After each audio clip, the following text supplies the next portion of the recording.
Hello बच्चों, आज इस वीडियो में सॉल्व करेंगे क्लास 10th के मैथ का चैप्टर 6 का प्रश्नावली 6.2। इस प्रश्नावली में कुल 10 क्वेश्चन हैं और इन सभी क्वेश्चन को हम लोग इसी वीडियो में सॉल्व करेंगे। इस प्रश्नावली को क्वेश्चन को हल करने के लिए हम लोग को दो प्रमेय पता होना चाहिए।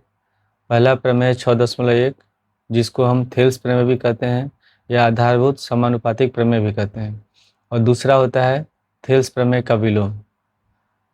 इन दोनों प्रमेय की सहायता से हम इस प्रश्नावली के क्वेश्चन को हल करेंगे। थेल्स प्रमेय के अनुसार है कि यदि कोई त्रिभुज दिया हुआ है, मान लेते हैं ये त्रिभुज है ABC त्रिभुज है, और इसमें यहाँ पर AB पर कोई बिंदु D है और ये बिंदु E है।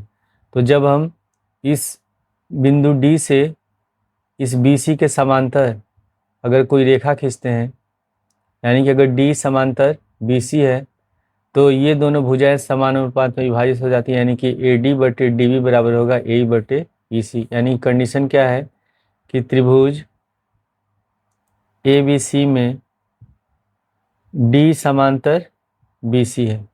अगर D BC के समांतर है तो AD/DB बराबर हो जाएगा AE/EC।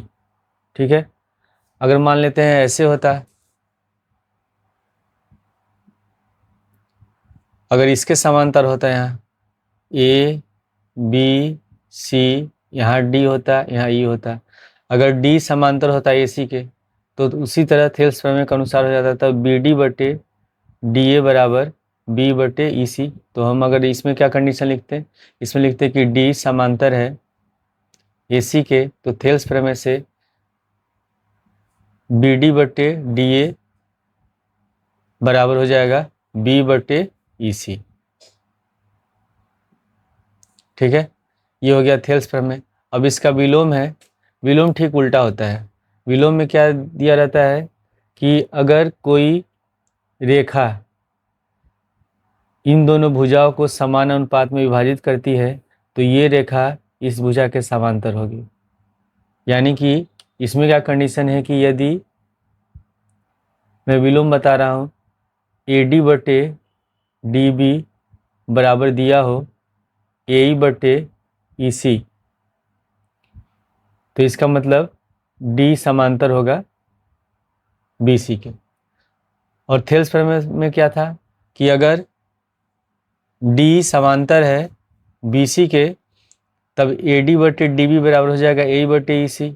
और थेल्स प्रमेय के विलोम में है कि अगर AD/DB और AE/EC का अनुपात बराबर है तो D BC के समांतर होगा। ठीक है, इन्हीं दोनों प्रमेयों का हम उपयोग करेंगे और प्रश्नावली क्वेश्चन को हल करेंगे।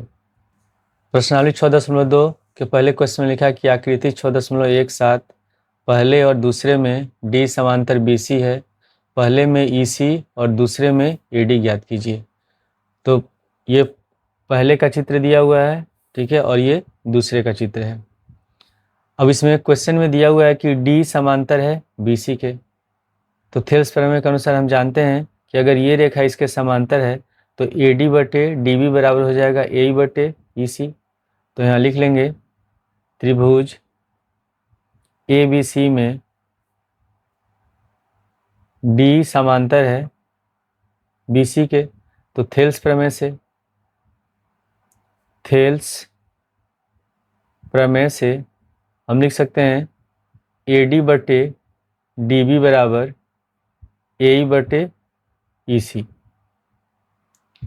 अब यहाँ पे AD का माप दिया है 1.5, तो AD की जगह लिख लेंगे हम 1.5 बटे DB दिया हुआ है 3, तो यहाँ 3 लिख लेंगे। फिर बराबर AE है 1 सेंटीमीटर, तो इसकी जगह 1 लिख लेंगे, और EC हमको निकालना है। अब यहाँ पर लिखा हुआ है 1.5, तो दाएं साइड से एक अंक पे दशमलव है। ठीक है, तो दशमलव हटाएंगे तो नीचे बटे में 10 हो जाएगा, तो इसको लिख सकते हैं हम तब 15/3 × 10 हो गया बराबर 1/EC। अब यहाँ 3 से 15 कट जाएगा 5 बार में, और 5 एकम 5 और 10 कट जाएगा 2 बार में, तो यहाँ हो गया 1/2 बराबर 1/EC। हम क्रॉस मल्टीप्लाई कर देंगे, इसी को लाएंगे इधर बाएं साइड, 1 से गुणा करेंगे तो इसी हो गया, 2 को इधर ले जाएंगे तो इसी बराबर निकल गया 2 सेंटीमीटर। उसी तरह दूसरे वाले फिगर में दिया हुआ है, इसमें भी डी समांतर है बीसी के, और इसमें हमको निकालना है एडी निकालना है। तो इसमें भी अगर डी बीसी के समांतर है तो थेल्स प्रमेय से हम लिख सकते हैं एडी बटे डीबी बराबर ए बटे ईसी। तो इसमें भी लिख लेंगे त्रिभुज ए बी सी में डी समांतर है बीसी के, तो थेल्स प्रमेय से हम इसमें लिखेंगे एडी बटे डीबी बराबर ए बटे ईसी हो गया। अब इसमें एडी का मान तो हमको निकालना है, तो एडी की जगह एडी ही रहेगा, और डीबी बराबर दिया हुआ है 7.2, तो इसके जगह हम लिख लेंगे 7.2 बराबर, उसी तरह ए ही है 1.8, तो यहाँ पे 1.8 लिख लेते हैं, और बटे ईसी है 5.4, तो यहाँ पे लिख लेंगे 5.4। अब हमको एडी का मान निकालना है, तो हम इस 7.2 को लाते हैं हम लोग दाएं साइड, तो ऊपर अंश में गुणा हो जाएगा, तो एडी बराबर लिख लेंगे 1.8 गुणे 7.2 बटे 5.4। अब यहाँ पर इसमें भी दाएं साइड से एक अंक पे दशमलव है, इसमें भी दाएं साइड से एक अंक पे दशमलव है, ठीक है। तो अगर हम लोग काटते हैं 18 के पहाड़ से, 18 कम 18, 18 दूनी 36, 18 तिया 54, तो ये कट जाएगा सीधे 3 बार में, क्योंकि इसमें भी दाएं साइड से एक अंक पे दशमलव, इसमें भी एक अंक पे दशमलव, तो कट गया, बराबर हो गया। अब 3 से हम इसको काटते हैं 7.2 को, तो 3 दूनी 6, फिर दशमलव लगाएंगे, 1 बचेगा, और 3 चौके 12, तो एडी बराबर निकल गया 2.4 सेंटीमीटर। क्वेश्चन 2 में लिखा है किसी त्रिभुज पी क्यू आर की भुजाओं पी क्यू और पी आर पर क्रमशः बिंदु ई और एफ स्थित हैं। निम्नलिखित में प्रत्येक स्थिति के लिए बताइए कि क्या ई एफ समांतर क्यू आर है। अब इसमें P बराबर दिया है 3.9 सेंटीमीटर, ई क्यू बराबर 3 सेंटीमीटर है, पी एफ बराबर 3.6 सेंटीमीटर है, और एफ आर बराबर है 2.4 सेंटीमीटर। तो उसके लिए हम पहले क्या कर लेते हैं, त्रिभुज बना लेते हैं पी क्यू आर। त्रिभुज पी क्यू आर, और इस पर एक लाइन हमको बताना है कि जो ई एफ है क्यू आर के समांतर है कि नहीं, तो यहाँ ई होगा, यहाँ होगा एफ। अब इसमें P बराबर है 3.9, तो P की जगह लिख लेंगे यहाँ पे 3.9 सेंटीमीटर, ई क्यू है 3 सेंटीमीटर, पी एफ है 3.6 सेंटीमीटर, और एफ आर है 2.4 सेंटीमीटर। तो हमको बताना है कि ई एफ क्यू आर के समांतर है कि नहीं। तो थेल्स प्रमेय के विलोम से हम जानते हैं कि अगर P बटे ई क्यू बराबर पी एफ बटे एफ आर होगा, यानी कि इन दोनों का अनुपात और इन दोनों का अनुपात अगर आपस में बराबर होगा तब ई एफ इसके समांतर होगा। अगर अनुपात बराबर नहीं आएगा तो ये समांतर नहीं होगा। तो पहले हम क्या करेंगे, P बटे ई क्यू का अनुपात निकालते हैं, पी ई बटे ई क्यू। तो P है इसमें 3.9 सेंटीमीटर और ई क्यू है 3। तो अगर हम दशमलव हटाते हैं, एक अंक पे है तो नीचे बटे में 10 हो जाएगा, तभी हो जाएगा 39 बटे 30 हो गया। तो 3 के पहाड़ा में ये 10 बार कटेगा, ये 13 बार में कट गया, यानी कि आ गया 13 बटे 10। उसी तरह फिर हम निकालते हैं पी एफ और एफ आर का अनुपात, तो पी एफ बटे एफ आर लिखेंगे, पी एफ बटे एफ आर। पी एफ बराबर है 3.6, तो 3.6 लिख लेते हैं, और एफ आर बराबर है 2.4, यहाँ भी हो गया 2.4। अब दोनों पर एक एक अंक पे दशमलव है, तो दशमलव हट जाएगा, या हम ऐसे भी लिख सकते हैं, दशमलव हटाएंगे तो यहाँ पर हो जाएगा 36, नीचे बटे में 10 हो गया, फिर हो जाएगा 24 बटे 10, 10 से 10 कट गया, अब यहाँ हो गया 36 बटे 24, 12 का पहाड़ 12 दूनी 24, 12 36, ये आ गया 3 बटे 2। अब यहाँ P बटे ई क्यू का अनुपात आया है 13 बटे 10, और पी एफ बटे एफ आर आया है 3 बटे 2। तो ये दोनों आपस में बराबर है नहीं, तो जब ये दोनों आपस में बराबर नहीं है तो ई एफ क्यू आर के समांतर नहीं होगा। तो लिख लेंगे चूँकि पी बटे E Q is not equal to P F बटे एफ आर, अतः ई एफ क्यू आर के समांतर नहीं है, क्यू आर के समांतर नहीं है। इसके बाद दूसरे में दिया हुआ है P बराबर है 4 सेंटीमीटर, क्यू ई बराबर है 4.5, पी ए बराबर 8 सेंटीमीटर है, आर ए बराबर 9 सेंटीमीटर है। तो पहले इसमें भी हम त्रिभुज बना लेते हैं, P Q R, P Q R, और यहाँ लाइन खींच लेंगे ई एफ। अब इसमें P बराबर 4 सेंटीमीटर दिया हुआ है, तो P लिख लेते हैं 4 सेंटीमीटर। क्यू ई है 4.5, ये दिया हुआ है 4.5 सेंटीमीटर। पी एफ है 8 सेंटीमीटर, यहाँ पर 8 सेंटीमीटर लिख लेंगे, और आर एफ है 9 सेंटीमीटर। ठीक है, अब पिछले वाले क्वेश्चन की तरह इसमें भी हम इन दोनों का अनुपात निकालेंगे, इनका भी अनुपात निकालेंगे। अगर दोनों का अनुपात बराबर होगा तब ई एफ इसके समांतर होगा। तो पहले हम P बटे ई क्यू निकालते हैं। तो यहाँ पर लिख लेंगे P बटे ई क्यू। तो P है 4 सेंटीमीटर और ई क्यू है 4.5 सेंटीमीटर। अब यहाँ पर इसमें एक अंक में दशमलव है दाएं साइड से, जब दशमलव हटाएंगे तो नीचे बटे में 10 हो जाएगा। तो इसलिए इसको लिखेंगे 4 बटे हो जाएगा 45 बटे 10, और ये जो 10 है ऊपर चला जाएगा, तब हो जाएगा 40 बटे 45, और 5 के पहाड़ में 5 अठे 40, 5 9 45, तो ये हो गया 8 बटे 9। तो P बटे ई क्यू है 8 बटे 9। अब इसके बाद हमको क्या निकालना है, पी एफ बटे एफ आर। तो यहाँ पर हम निकाल लेते हैं पी एफ बटे एफ आर। पी एफ है 8 सेंटीमीटर और एफ आर है 9, तो ये हो गया 8 बटे 9। अब यहाँ पर हम देख रहे हैं कि P बटे ई क्यू भी आया है 8 बटे 9 और पी एफ बटे एफ आर भी आया 8 बटे 9। तो जब दोनों आपस में बराबर हैं तो इसलिए ई एफ क्यू आर के समांतर होगा। तो यहाँ पर हम लिख लेंगे चूँकि P बटे ई क्यू बराबर पी एफ बटे एफ आर। ठीक है, जब दोनों आपस में बराबर हैं तो कौन से प्रमेय से बराबर होगा, थेल्स प्रमेय के विलोम से।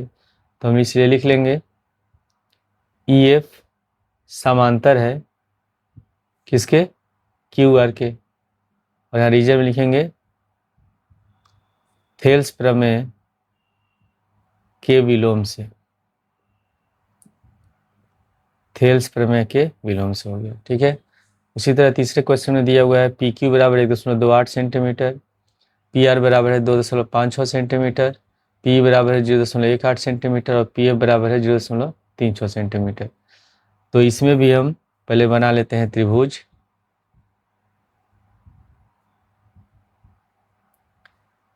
पी क्यू आर, और यहाँ पर हम खींच लेते हैं ई एफ। और इसमें P बराबर है 0.18, तो यहाँ पर लिख लेंगे 0.18 सेंटीमीटर। फिर दिया हुआ है इसमें पी एफ 0.36, ये दिया हुआ 0.36 सेंटीमीटर। पी क्यू है 1.28, यानी कि यहाँ से यहाँ तक ये पूरा दिया हुआ है 1.28 सेंटीमीटर। उसी तरह पी आर है 2.56, तो पी आर दिया हुआ है 2.56 सेंटीमीटर। ठीक है, अब इसमें हमको क्या करना होगा, यहाँ से यहाँ तक पी क्यू दिया है 1.28 और पी दिया हुआ है, हमको निकालना है ई क्यू। तो उसके लिए हम क्या करेंगे, 1.28 में से हम इसको घटा देंगे। तो हमको पहले निकालना है ई क्यू। तो ई क्यू बराबर होगा P Q minus P E, P Q minus P E, और पी क्यू कितना है, ये है 1.28, तो 1.28 लिख लेंगे। फिर माइनस पी ई है 0.18, तो घटाएंगे, 8 में से 8 गया 0, 2 में से 1 जाएगा 1, ये हो जाएगा 1.10 सेंटीमीटर, यानी कि इसको सीधे लिख सकते हैं 1.1 सेंटीमीटर। उसी तरह अब इसमें हमको निकालना एफ आर, तो हम क्या करेंगे, पी आर में से पी एफ को घटा देंगे, तो एफ आर बराबर P R minus P F, और पी आर है 2.56 और ये है 0.36, तो 6 में से 6 घटाएंगे 0, 5 में से 3 घटाएंगे 2, ये हो गया 2.20, यानी कि इसको लिख सकते हैं 2.2 सेंटीमीटर। ठीक है, अब हम अनुपात निकालते हैं पी और ई क्यू का, तो पहले यहाँ लिख लेते हैं पी बटे ई क्यू, तो पी है इसमें 0.18 और ई क्यू कितना निकला है, यह है 1.1, तो इसमें भी 2 अंक पे दशमलव है, तो हम 1.10 कर लेते हैं यहाँ पे 1.10। अब दोनों पर 2-2 अंक पे दशमलव है। ठीक है, जब 2-2 अंक पे दशमलव होगा तो अगर दशमलव हटाएंगे तो हो जाएगा 18/100 और ये हो जाएगा 110/100, तो 100 से 100 कट गया, यहाँ हो गया 18/110। अब 2 के पहाड़ा से दोनों 18 और ये कटेगा 55 बार में, तो यह आ गया 9/55। उसी तरह अब हम निकालते हैं इसमें पी एफ बटे एफ आर, पी एफ बटे एफ आर, और इसमें पी एफ कितना है, पी एफ है 0.36, यहाँ लिख लेंगे 0.36 बटे, और एफ आर है 2.20, 2 अंक में दशमलव, तो यहाँ भी लिख लेते हैं इसको 2.20, तो इसमें भी जब दशमलव हटाएंगे तो हो जाएगा 36/100 और बट्टे यहाँ हो जाएगा 220/100, तो 100 से 100 कट गया, यहाँ हो जाएगा 36/220। अब इसको हम काटते हैं 2 से, ये कटेगा 18 बार में, फिर ये कट जाएगा 110 बार में, फिर 2 से कटेगा ये 9 बार में, ये कटेगा 55 बार में, तो ये भी कितना आ गया 9/55। ठीक है, 9/55 आ गया।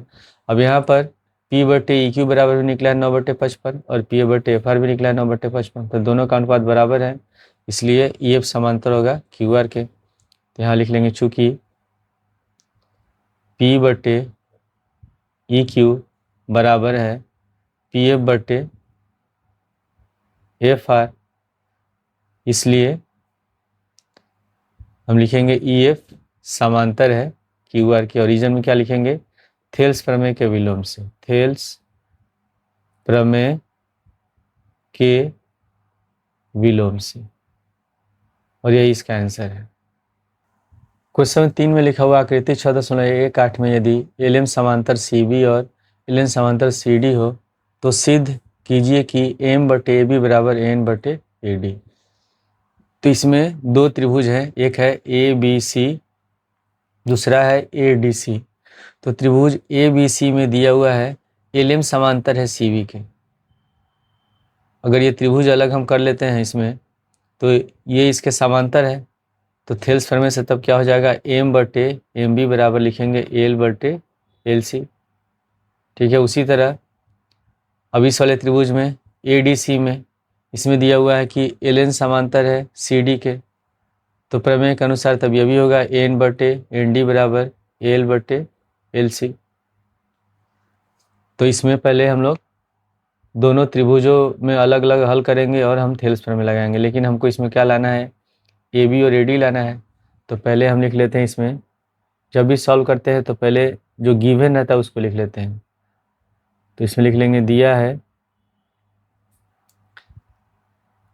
एल एम समांतर सी बी तथा एल एन समांतर सी डी। सिद्ध क्या करना है, सिद्ध करना है एम बटे ए बी बराबर एन बटे ए डी। ठीक है, अब यहाँ थेल्स प्रमेय का एक और रूप होता है, वही मैं आपको बता देता हूँ। ए बी सी, यहाँ डी दिया हुआ है और ई दिया डी। ठीक है, तो जो मैथ की जो बुक है, जैसे आर डी शर्मा वगैरह है या आर एस अग्रवाल का बुक है, तो उसमें थेल्स प्रमेय का एक और रूप दिया है। हम तो एक जानते हैं कि अगर डी बी सी के समांतर हो तो हम लिख सकते हैं ए डी बटे डी बी बराबर ए ई बटे ई सी, ठीक है। लेकिन थेल्स प्रमेय से ये भी होता है कि ए डी बटे ए बी बराबर हम लिख सकते हैं ए ई बटे ए सी। तो हम लोग इस क्वेश्चन को सॉल्व करने के लिए हम क्या करेंगे, इसी हम थेल्स प्रमेय का प्रयोग करेंगे, इसी रूप का प्रयोग करेंगे थेल्स प्रमेय का, ठीक है। इससे ये क्वेश्चन डायरेक्ट सॉल्व हो जाएगा। नहीं तो अगर ऐसे लिखते हैं ए डी बटे डी बी बराबर ए ई बटे ई सी, तो आगे सॉल्व करने के अगर इस रूप में लिखेंगे तो हमको इसमें एक जोड़ना होगा, दोनों साइड एक जोड़ेंगे तभी हमारा आंसर आएगा, आगे हम हल कर पाएंगे। लेकिन अगर हम थेल्स प्रमेय के इस रूप का प्रयोग करते हैं, ये जो फॉर्म है जो रेफरेंस बुक में दिया होता है, ठीक है, इस फॉर्मूला का भी हम डायरेक्ट यूज़ करके सॉल्व कर सकते हैं। तो पहले हम इसमें दो त्रिभुज है, पहला है ए बी सी, तो इसमें हल करेंगे। तो यहाँ पहले हम लिख लेंगे उत्पत्ति, फिर लिखेंगे त्रिभुज ए बी सी में इसमें क्या दिया हुआ है, एल एम समांतर है सी बी के, एल एम समांतर है सी बी के। तो थेल्स प्रमेय से हम लिख सकते हैं तब एम बटे ए बी, एम बटे ए बी बराबर हो जाएगा एल बटे ए सी, एल बटे ए सी, और इसको मान लेंगे हम समीकरण 1। उसके बाद दूसरा त्रिभुज है ए डी सी, फिर लिख लेते हैं पुनः त्रिभुज ए डी सी में इसमें क्या दिया हुआ है, एल एन समांतर है सी डी के, तो यहाँ आप लिख लेते हैं एल एन समांतर है सी डी के। तो थेल्स प्रमेय से क्या हो जाएगा, तब इसमें लिखेंगे एन बटे ए डी, एन बटे ए डी बराबर एल बटे ए सी, एल बटे ए सी, और इसको मान लेते हैं समीकरण 2। अब समीकरण 1 और समीकरण 2 की तुलना करते हैं। इसमें दोनों का दायां पक्ष बराबर है, जब दायां पक्ष आपस में बराबर होगा तो बायां पक्ष भी बराबर होगा। तो आप लिख लेते हैं समीकरण 1 तथा 2 से, तब ये हो जाएगा एम बटे ए बी, पहले समीकरण का बायां पक्ष बराबर दूसरे समीकरण का बायां पक्ष बराबर एन बटे ए डी, और ये हम लोग को सिद्ध करना था। क्वेश्चन 4 में लिखा हुआ आकृति 6.19 में डी समांतर ए सी और डी एफ समांतर ए ई है, तो सिद्ध कीजिए कि बी एफ बटे एफ ई बराबर है बी बटे ई सी। तो इसमें हल करने के लिए इसमें दो त्रिभुज है, एक दिया है डी समांतर ए सी, तो डी समांतर है ए सी के, तो हम लेंगे त्रिभुज ए बी सी, और दूसरा है डी एफ समांतर ए ई, डी एफ समांतर है ए के, यानी कि हम त्रिभुज लेंगे ए बी ई। तो पहले गिवन लिख लेते हैं। इसमें दिया है डी समांतर है ए सी के तथा डी एफ समांतर है ए ई के। सिद्ध करना है हम लोग को,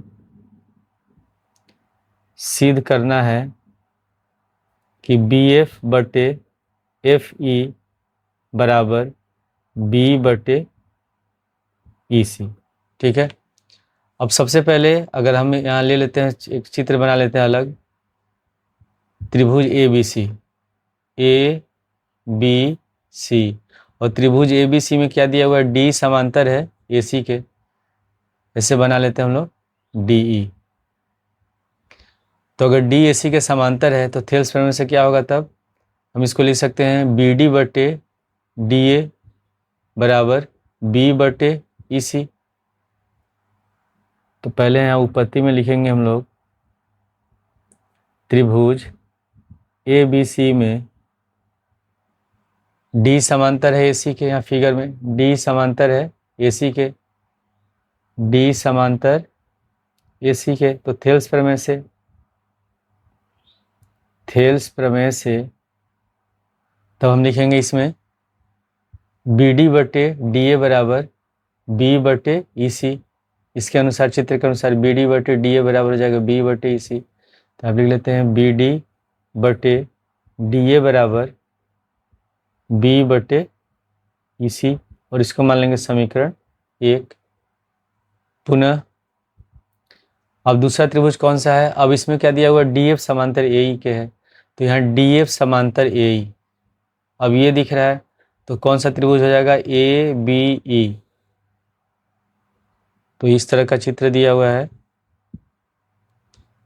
ए बी ई, और ये इसके समांतर है डी एफ। तो डी एफ समांतर ए के है, तो थेल्स प्रमेय से तब लिखेंगे इसमें भी बी डी बटे डी ए बराबर बी एफ बटे एफ ई। तो कौन सा त्रिभुज होगा, त्रिभुज ए बी ई। तो इस वाले फिगर में है ए बी ई। पुनः त्रिभुज ए बी ई में डी एफ समांतर है ए ई के, तो इसमें भी लिखेंगे थेल्स प्रमेय से, थेल्स प्रमेय से तब ये हो जाएगा बी डी बटे डी ए, बी डी बटे डी ए बराबर हम लिखेंगे बी एफ बटे एफ ई, और इसको मान लेंगे समीकरण 2। अब यहाँ पर हम समीकरण 1 और समीकरण 2 की तुलना करेंगे, तो दोनों समीकरण का बायां पक्ष बराबर है, तो जब बायां पक्ष बराबर होगा तो दायां पक्ष भी बराबर होगा। तो आप लिख लेते हैं समीकरण 1 तथा 2 से बी बटे ई सी बराबर बी एफ बटे एफ ई, बी ई बटे ई सी बराबर बी एफ बटे एफ ई, और ये हम लोग को सिद्ध करना था। क्वेश्चन 5 में लिखा है आकृति 6.20 में डी समांतर ओ क्यू और डी एफ समांतर ओ आर है, तो दर्शाइए कि ई एफ समांतर क्यू आर है। अब यहाँ क्वेश्चन में दिया हुआ है कि डी समांतर है ओ क्यू के, तो इसमें डी ओ क्यू के समांतर है, और दूसरा दिया है डी एफ समांतर है ओ आर के। तो यानी कि हम इसमें कौन सा त्रिभुज लेंगे, पी ओ क्यू, इसमें ये इसके समांतर हो जाएगा, और इस वाले में होगा पी ओ आर, इसमें डी एफ ओ आर के समांतर होगा। और फिर हमको सिद्ध करना है कि ई एफ समांतर है क्यू आर के, ई एफ समांतर है क्यू आर के। तो ई एफ क्यू आर के समांतर कब होगा, अगर ये फिगर हम बना रहे हैं,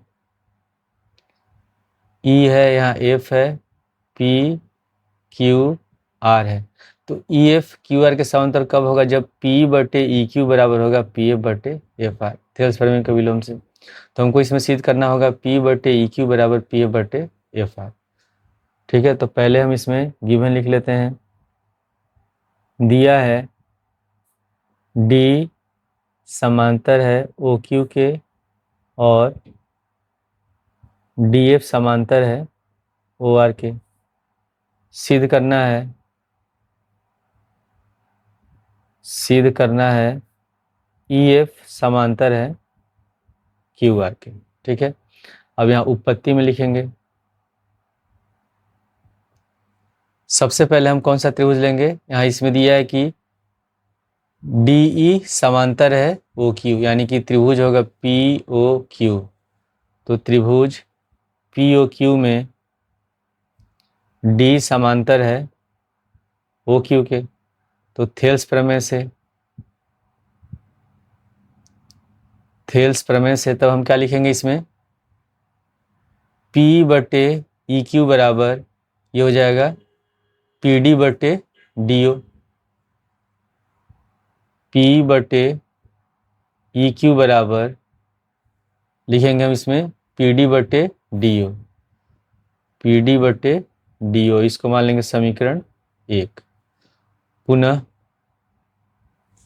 अब दूसरा इसमें क्या दिया हुआ है, डी एफ समांतर है ओ आर के, तो यानी कि त्रिभुज कौन सा होगा, तो पी ओ आर, त्रिभुज पी ओ आर में इसमें लिखा हुआ है डी एफ समांतर है ओ आर के, तो थेल्स प्रमेय से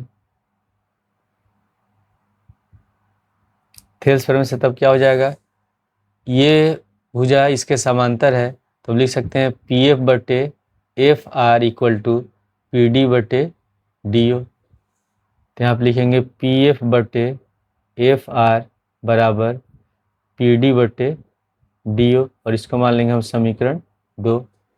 अब दोनों समीकरण की तुलना करते हैं, समीकरण 1 और समीकरण 2 में दोनों का दायां पक्ष बराबर है। तो जब दायां पक्ष बराबर होगा तो बायां पक्ष भी बराबर हो जाएगा। तो यहाँ पे लिख लेंगे समीकरण 1 तथा 2 से, तब ये हो जाएगा पी ई बटे ई क्यू बराबर पी एफ बटे एफ आर।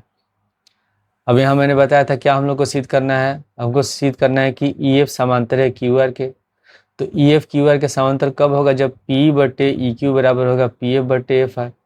ठीक है, और ये हम लोगों ने यहाँ सिद्ध कर लिया कि पी बटे ई क्यू बराबर है पी एफ बटे एफ आर। तो जब इन दोनों का अनुपात बराबर है तो हम लिख सकते हैं तब ई एफ समांतर है क्यू आर के, इसलिए ई एफ समांतर है क्यू आर के। और यहाँ रीजन में लिखेंगे थेल्स प्रमेय के विलोम से, थेल्स प्रमेय के विलोम से। क्वेश्चन 6 में लिखा आकृति 6.21 में क्रमशः ओ पी ओ क्यू और ओ आर पर स्थित बिंदु ए बी सी इस प्रकार हैं कि ए बी समांतर पी क्यू, ए सी समांतर पी आर है। तो दर्शाइए कि बी सी समांतर है क्यू आर के। तो पहले इसमें हम गिवन लिख लेते हैं, क्या दिया है इसमें, इसमें दिया है कि ए बी समांतर पी क्यू के है, ए बी समांतर पी क्यू तथा ए सी समांतर है पी आर, ए सी समांतर पी आर। सिद्ध करना है हमको, इसमें सिद्ध करना है बी सी समांतर है क्यू आर। अब यहाँ प्रूफ लिख लेते हैं, उत्पत्ति। ठीक है, अब यहाँ पे पहले दिया हुआ ए बी समांतर पी क्यू है, ए बी समांतर पी क्यू। ठीक है, तो कौन सा त्रिभुज हो जाएगा, पी ओ क्यू।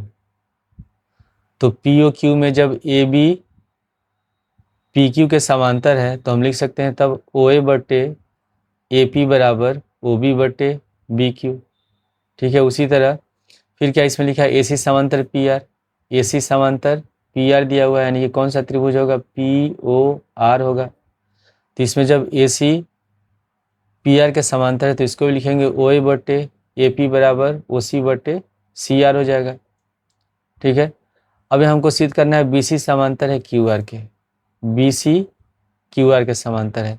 तो यहाँ पे अगर हम बना लेते हैं ऐसे त्रिभुज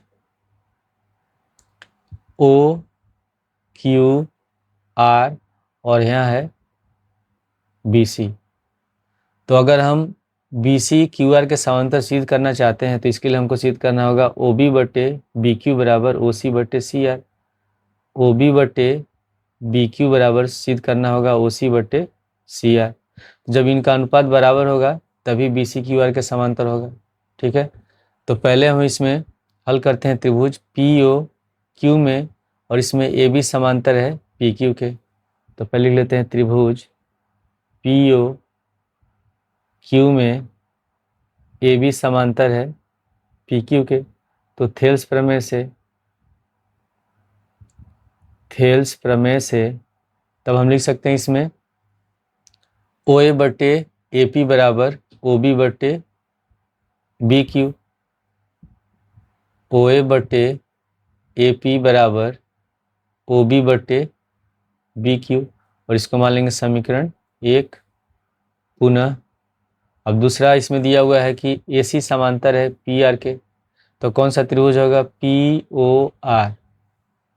त्रिभुज पी ओ आर में इसमें दिया हुआ कि ए सी समांतर है पी आर के। तो इसमें भी लिखेंगे थेल्स प्रमेय से ए सी पी आर के समांतर है, तो इसके अनुसार तब ये भी हो जाएगा ओ ए बटे ए पी बराबर ओ सी बटे सी आर। तो यहाँ पर लिख लेंगे ओ ए बटे ए पी बराबर ओ सी बटे सी आर, और इसको मान लेंगे समीकरण 2। अब यहाँ पे दोनों समीकरणों की तुलना करते हैं, दोनों समीकरणों का बायां पक्ष बराबर है। तो जब बायां पक्ष बराबर है तो दायां पक्ष भी बराबर होगा। तो समीकरण 1 तथा 2 से, तभी हो जाएगा ओ बी बटे बी क्यू बराबर ओ सी बटे सी आर। ओ बी बटे बी क्यू बराबर ओ सी बटे सी आर। अब यहाँ पर हमको सिद्ध करना है कि बी सी समांतर है क्यू आर के। तो बी सी क्यू आर के समांतर कब होगा? जब ओ बी बटे बी क्यू बराबर होगा ओ सी बटे सी आर। तो हमने सिद्ध कर दिया कि ओ बी बटे बी क्यू बराबर ओ सी बटे सी आर, यानी कि तब लिख सकते हैं बी सी समांतर है क्यू आर के, इसलिए बी सी समांतर होगा क्यू आर के। और यहाँ रीजन में लिखेंगे थेल्स प्रमेय के विलोम से। थेल्स प्रमेय के विलोम से। क्वेश्चन 7 में लिखा है प्रमेय 6.1 का प्रयोग करते हुए सिद्ध कीजिए कि एक त्रिभुज की एक भुजा के मध्य बिंदु से होकर दूसरी भुजा के समांतर खींची गई रेखा तीसरी भुजा को समद्विभाजित करती है। तो क्वेश्चन में दिया हुआ है कि मान लेते हैं ये त्रिभुज है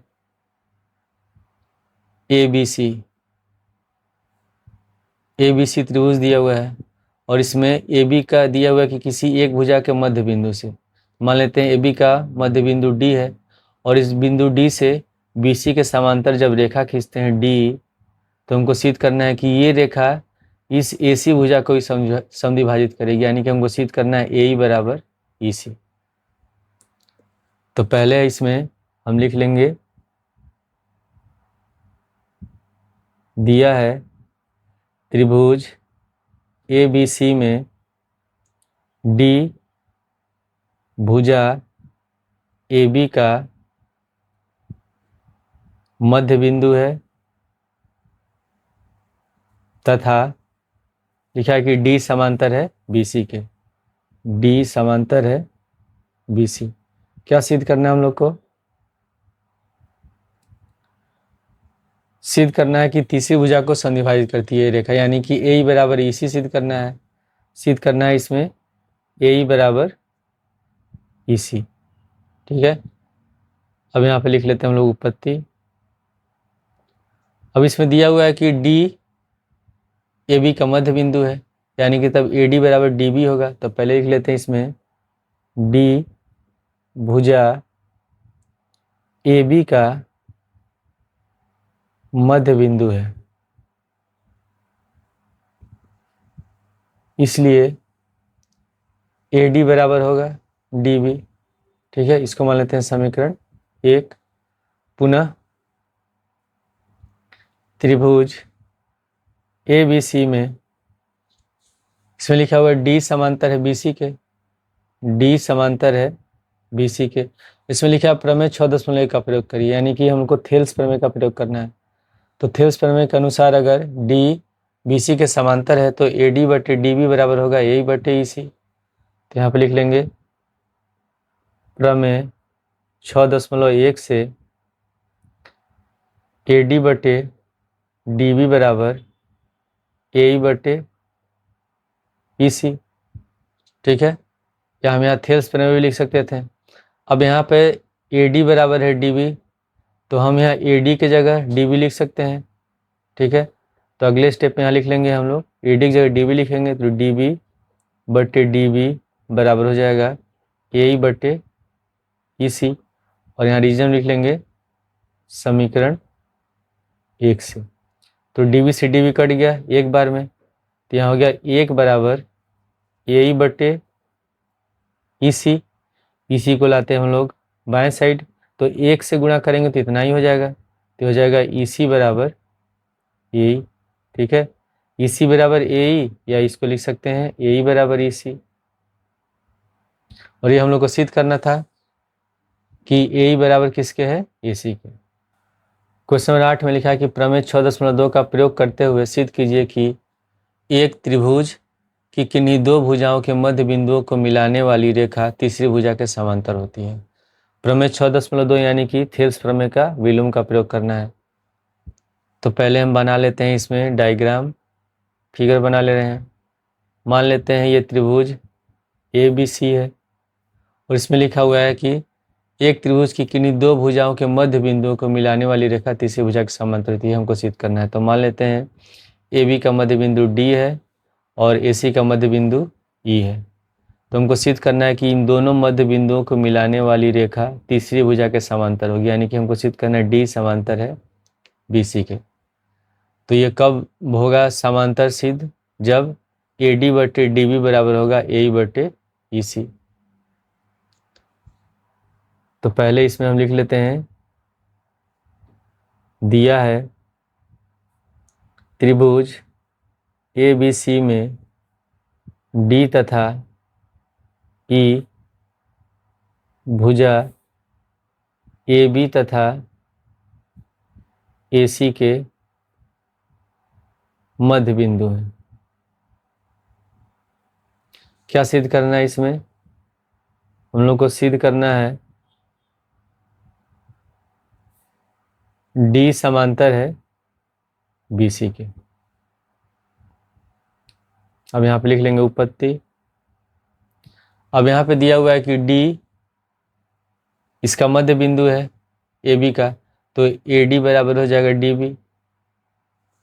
तो पहले लिख लेते हैं बिंदु D भुजा AB का मध्य बिंदु है,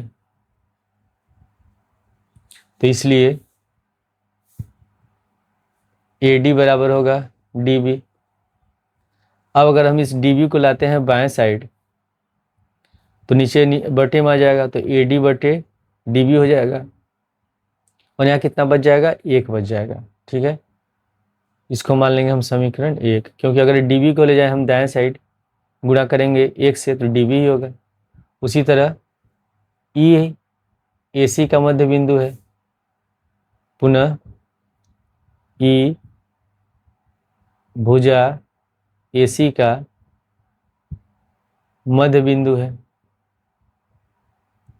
तो इसके अनुसार अगर ये EAC का मध्य बिंदु है तो हम लिख सकते हैं AE बराबर EC। तो यहाँ पे लिखेंगे AE बराबर है EC के। अब इसमें भी EC को लाते हैं हम लोग बाएं साइड, तो नीचे बटे में आ जाएगा, तो AE बटे हो जाएगा EC, और यहाँ कितना बच जाएगा? 1। इसको मान लेंगे समीकरण 2। अब दोनों समीकरणों की तुलना करते हैं 1 और 2 में, तो दोनों का दाएं पक्ष ये भी किसके बराबर है? 1 के बराबर है, ये भी 1 के बराबर है, तो दोनों का इसमें दाएं पक्ष बराबर है, तो बाएं पक्ष बराबर हो जाएगा। तो समीकरण 1 और 2 से समीकरण 1 तथा 2 से तो हम लिख सकते हैं AD बटे DB बराबर AE बटे EC, AD बटे DB बराबर AE बटे EC।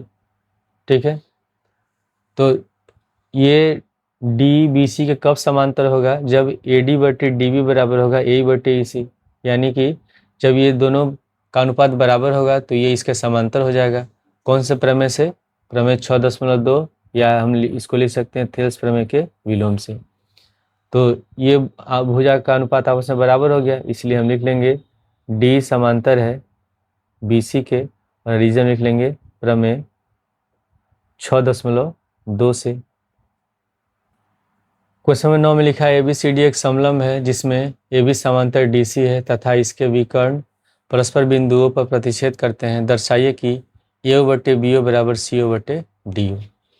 तो समलंब चतुर्भुज कहते हैं ऐसा चतुर्भुज जिसकी आमने सामने की भुजा एक जोड़ी भुजाएं समांतर हो और 2 भुजाएं समांतर नहीं हो, जैसे ये बन गया समलंब चतुर्भुज है A B C और D। तो इसमें ABCD के समांतर होगा, तो ये समलंब हो जाएगा, और ये 2 भुजाएं आपस में समांतर नहीं होती हैं। और लिखा है कि इसके विकर्ण परस्पर एक दूसरे को बिंदुओं पर प्रतिच्छेद करते हैं, तो यहाँ हो जाएगा बिंदु O हो गया। ठीक है, अब इसके बाद हम इसमें जो गिवन है उसको लिख लेते हैं। दिया है ABCD एक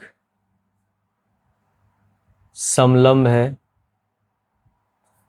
तथा AB समांतर है DC के।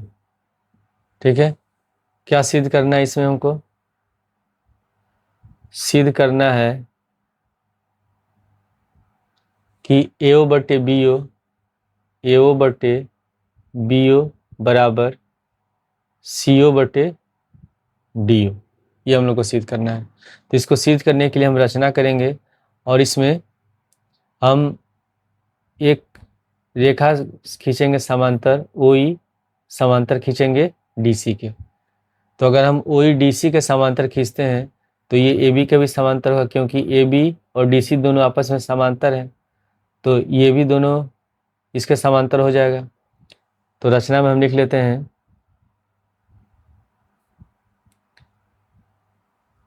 ओई समांतर ए बी समांतर डीसी खींचा।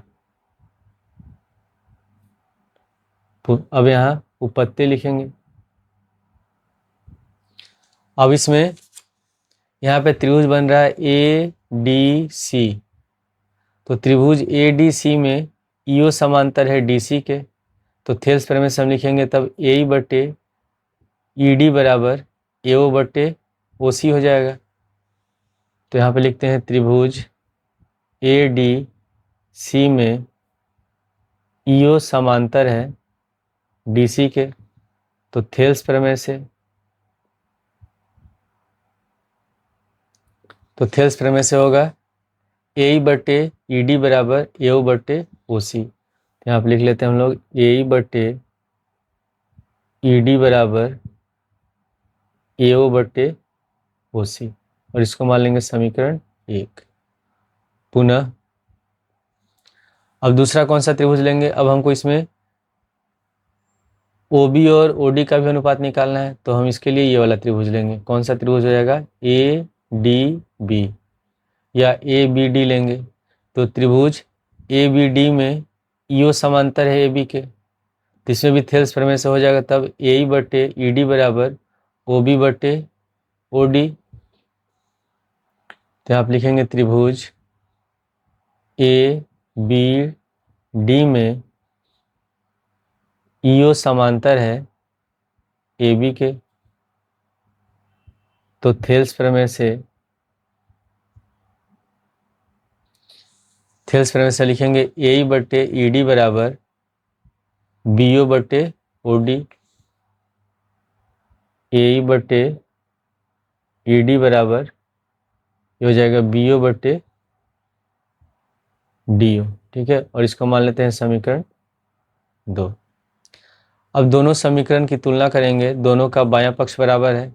जब बायां पक्ष बराबर होगा तो दायां पक्ष भी बराबर हो जाएगा। तो आप लिख लेते हैं समीकरण 1 तथा 2 से यहाँ होगा एओ बटे ओ सी, एओ बटे ओ सी बराबर बी ओ बटे डी ओ लिख लेंगे, ठीक है। लेकिन हमको सिद्ध क्या करना है, इसमें सिद्ध करना है एओ बटे बी ओ बराबर सी ओ बटे डी ओ।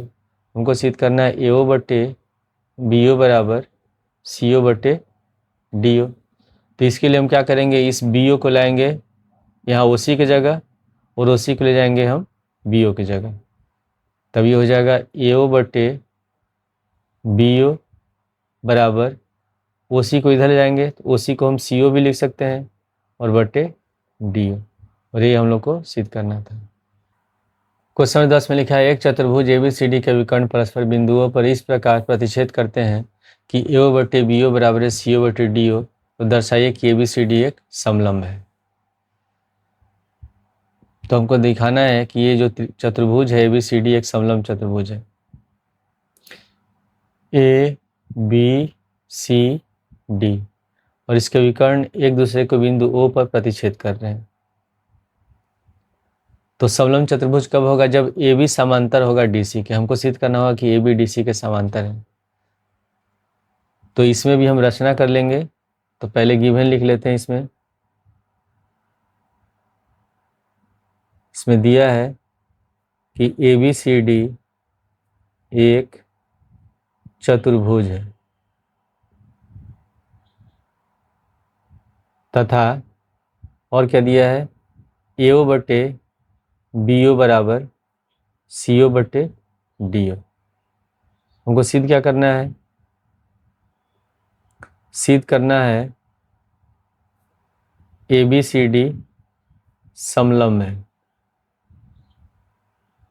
समलंब है यानी कि हमको सिद्ध करना है इसमें ए बी समांतर है सी डी, तभी समलंब सिद्ध होगा। अब यहाँ पे लिख लेते हैं, पहले रचना लिखेंगे। तो रचना में हम क्या करते हैं, इसमें ओई समांतर खींच लेते हैं डीसी के, ओई समांतर डीसी खींचा, ठीक है। अब हम इसके बाद थेल्स प्रमेय का प्रयोग करेंगे और त्रिभुज एडीसी में हल करेंगे। तो त्रिभुज एडीसी में यो समांतर है डीसी के, तो थेल्स प्रमेय से हो जाएगा ए बटे ई डी बराबर ए बटे ओ सी। तो यहाँ पर हम पहले लिखेंगे उत्पत्ति त्रिभुज ए डी सी में ओई समांतर है सी डी के, तो थेल्स प्रमेय से ये होगा ए बटे ई डी बराबर ए बटे ओ सी, ए बटे ई डी बराबर ओ ए बटे ओ सी, ठीक है। और इसको मान लेते हैं हम समीकरण 1। पुनः अब क्वेश्चन में दिया क्या है, इसमें दिया है कि ए बटे बी ओ बराबर है सी ओ बटे डी ओ। फिर लिख लेते हैं ए ओ बटे बी ओ बराबर है सी ओ बटे डी ओ, ये गिवन है तो यहाँ लिख लेते हैं दिया है। अब इसमें हम क्या करते हैं, जो सी ओ है उसको लाते हैं बी ओ की जगह, बी ओ को लाते हैं सी ओ की जगह, तो हो जाएगा ए ओ बटे सी ओ बराबर बी ओ बटे डी ओ, और इसको मान लेते हैं हम समीकरण 2। अब समीकरण 1 और समीकरण 2 की तुलना करते हैं। इसमें ओ ए बटे ओ सी बराबर है ए बटे ई डी, और इसमें ए ओ बटे सी ओ बराबर है बी ओ बटे डी ओ। तो ये और ये दोनों आपस में बराबर हैं, तो ये भी आपस में बराबर होगा। तो समीकरण 1 तथा 2 से तो हम लिख सकते हैं ए बटे ई डी बराबर ये हो जाएगा बी ओ बटे डी ओ, बी ओ बटे डी ओ, ठीक है। क्योंकि इसमें ये और ये दोनों बराबर हैं तो ये भी आपस में बराबर हो जाएगा, तो हम यहाँ पे लिख लेंगे ए बटे ई डी बराबर बी ओ बटे डी ओ। अब यहाँ पे सिद्ध हुआ है कि ए बटे ई डी बराबर बी ओ बटे डी ओ। तो त्रिभुज ए डी बी में ए बटे ई डी बराबर बी ओ बटे ओ डी सिद्ध हो गया। तो जब इसमें इनका अनुपात बराबर है, इस तरह का त्रिभुज बना है, और यहाँ पे लिखा हुआ है ए बी, यहाँ डी है और यहाँ ओ है, यहाँ ई है। तो जब ए बटे ई डी बराबर होगा बी ओ बटे ओ डी, तो थेल्स प्रमेय के विलोम से तब ई ओ किसके समांतर होगा, ए बी के समांतर हो जाएगा, ठीक है। तो यहाँ लिख सकते हैं तब ई ओ समांतर है ए बी के, यहाँ लिखेंगे थेल्स प्रमेय के विलोम से, परंतु रचना में ई ओ किसके समांतर है, डी सी के समांतर है, परंतु ई ओ समांतर है सी डी के रचना से। जब दोनों की तुलना करेंगे ई ओ ए बी के समांतर है, ई ओ सी डी के समांतर है, यानी कि ए बी समांतर होगा सी डी के, इसलिए ए बी समांतर है सी डी के।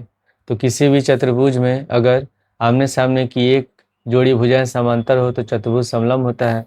तो लिख लेंगे इसलिए ए बी सी डी एक समलंब है, और ये हम लोग को सिद्ध करना था।